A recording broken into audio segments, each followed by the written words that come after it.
Here we have a sentence completion question that shows its hand. It tips its hand pretty early when you look at the sentence, which is always your first step. Always painfully shy, he was averse to forging relationships on his own. However, once he developed a friendship, he was blank in maintaining it.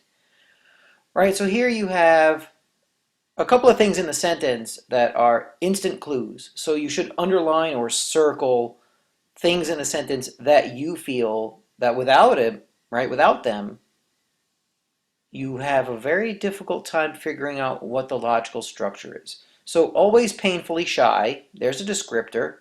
Averse to forging relationships on his own. All right. So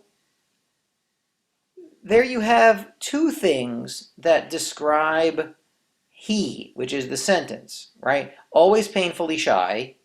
He was averse to forging relationships on his own. Right, so the guy is shy, and he's averse to forging relationships on his own, which is a fancy way of saying creating and fostering and developing relationships on his own. All right, so now here's the big one. However instantly tells you it's a contrast sentence. So this person is painfully shy, is averse, meaning he doesn't like it, isn't able to, doesn't want to forge relationships on his own. However, so now there's the switch. Once he developed a friendship, he was blank in maintaining it. So the person is shy and not overly gifted at making friends. Now this change happens. However, once he developed a friendship, he was, I don't know, he would be good at it. He would be dedicated to it. He would be into it. Well, none of those words, dedicated, into it, certainly is going to be on the SAT, right? Let's get real. But you have negligent, unflagging, indifferent, deferential, and equivocal. Well, to look at the vocabulary level, which is actually kind of intense on this one, negligent, right? You are negligent in your duty means you're not doing it. Now remember, the guy's shy and not friendly. However, though, he is now into it and dedicated. So negligent doesn't fit. It's an antonym to dedicated or focused on it. Unflagging, indifferent, deferential, and equivocal. Anything else we can get rid of. Indifferent means you don't care. I'm indifferent to your suffering, meaning I don't care about it at all. It doesn't matter to me in any way. So A and C are out. Now you're down to 3. Remember, the SAT is filled with questions like this where you can instantly, and they're usually easier than this, get rid of 2 answers, usually 3. It's all over the place. All you have to do is understand how to attack the questions.